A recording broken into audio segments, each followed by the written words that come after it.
Hey, what's up guys? In today's video, I want to go over some very interesting PlayStation news.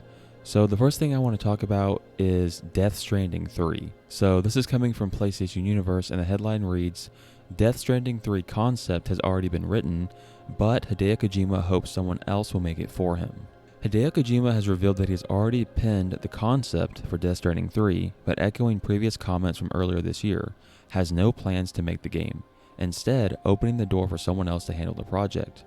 Quote, I have no plans to make that DS3 at the moment, because the ending of Death Stranding 2 was my finale of 1 and 2, but I already wrote the concept of DS3, so I have that in data.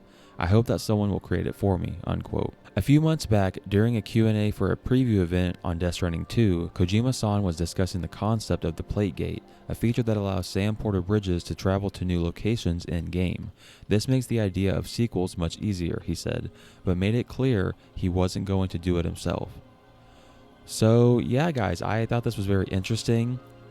The fact that Kojima himself is doubling down, saying that, you know, he has a concept or an outline written for Death Stranding 3, but he doesn't want to direct the game himself.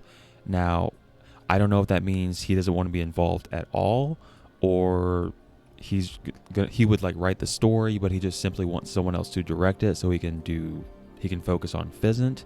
I'm not sure on that, but when it comes to Metal Gear Solid, and I'll talk about that and the future of that series potentially here in a second, but when it comes to Metal Gear Solid and Death Stranding, the thought of new entries in those series, I don't really think is the best idea if Kojima is not involved. Because when you play these games, I mean, I don't think there's anyone else that could make a new Metal Gear game, that could make a new Death Stranding, and that it wouldn't feel different if Kojima wasn't involved at all. So, I mean, based off the ending of Death Stranding 2 and what they tease at the end, and I'm not going to spoil it because if you haven't played this game, you need to play it immediately because it is that good. But the concept is very, very, very intriguing. But at the same time, the thought of Kojima not being as involved and not directing it, I don't know how I feel about that.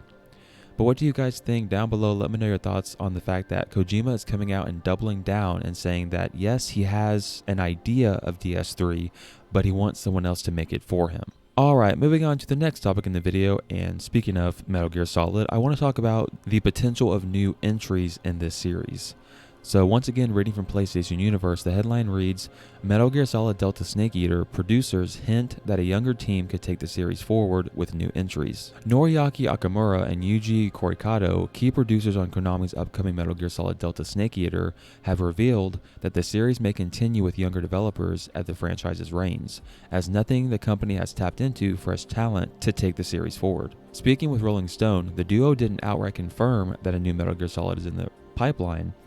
They did reveal that the main objective is to build a team that could carry the series forward. Quote, so one of the reasons why we brought in a lot of fresh meat, all the new younger developers, is because not only did we want to give them a chance to figure out how to create and develop a Metal Gear game, but also give them a chance to experience the game themselves. And we'll still be here for a while, but right now the goal is to build a team that could carry on the legacy on our behalf and could produce, hopefully in the future, more exciting games, unquote.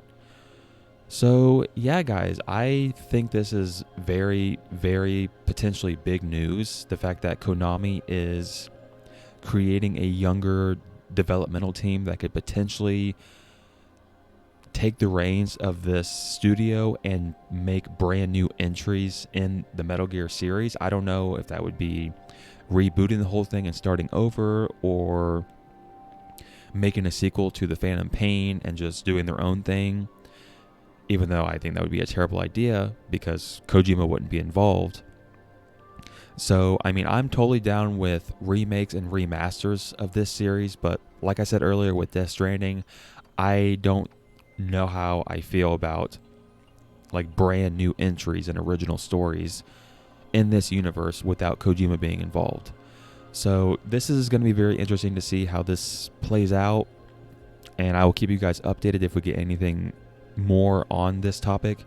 But what do you guys think? Down below, let me know your thoughts on the fact that Konami is currently developing and creating a younger team to potentially make new entries in the Metal Gear Solid franchise.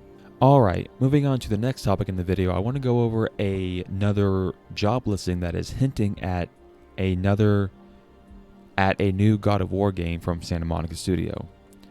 So once again, this is coming from PlayStation Universe, and the headline reads, Sony Santa Monica Studio job listing points to new God of War game. A new job opening at Sony Santa Monica Studio has heavily indicated that the developer is working on a new God of War title. As for PlayStation's Greenhouse page, the job listing advertises a senior combat designer position and carries the following description. Quote, you will assist, collaborate with, and take direction from lead combat designers and directors as needed to take various characters from concept, implementation, completion.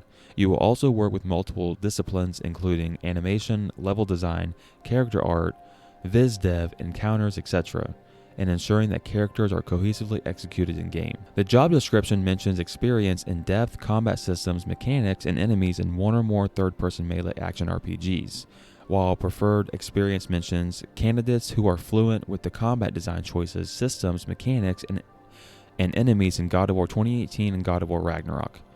So yeah, guys, I mean, this is another hint that we are getting at least one more God of War game from Santa Monica, because it's saying that they want you to have experience with God of War 2018 and God of War Ragnarok and like the way that gameplay works. So it kind of, I mean, if you put two and two together, I mean, why would they want people that have experience with those games working on a new game if it wasn't God of War, you know?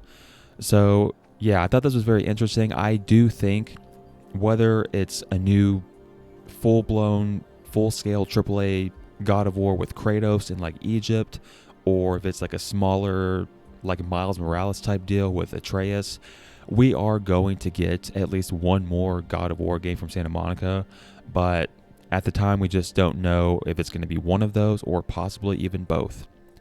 But what do you guys think? Down below, let me know your thoughts on this new job listing that is yet again hinting at a new entry in the God of War series from Santa Monica. Alright, moving on to the final topic in the video, I want to go over this rumored PlayStation 6 handheld.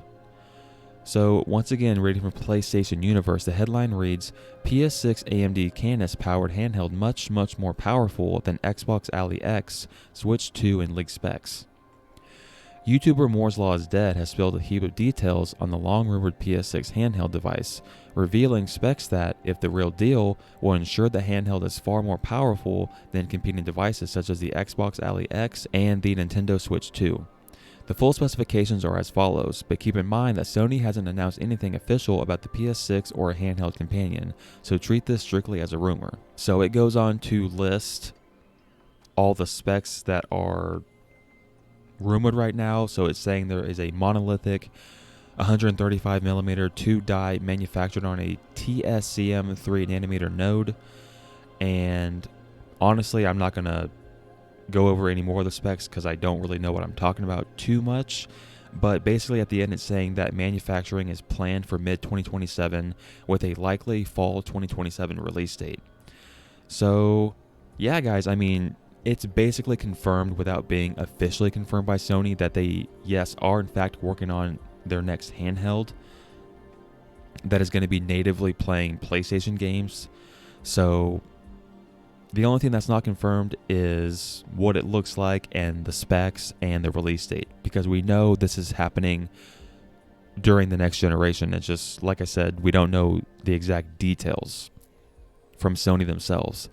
So yeah, I mean, I fully expect this handheld to be, especially if it launches like day and date with the PlayStation 6 console, it'll probably be just as powerful as like a base PS5.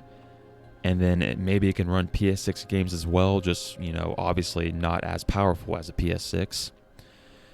And yeah, I mean, because I have kids and I'm getting older and I have a job that I have to go to, I don't have as much time to game, so it'll be a lot more convenient and it's a lot more enticing to play video games on a handheld that you can play away from home in the living room compared to having to sit at your desk or whatever and use an actual more traditional console. So hopefully these specs are true. Hopefully this PS6 handheld is as powerful as it possibly can be. And yeah, guys, as soon as we get official news about this from PlayStation themselves, I will be sure to let you guys know. Thank you guys so much for watching this video. I really appreciate it. If you enjoyed it or found it informative, drop it a like and consider subscribing if you haven't already. Until next time, guys, take care.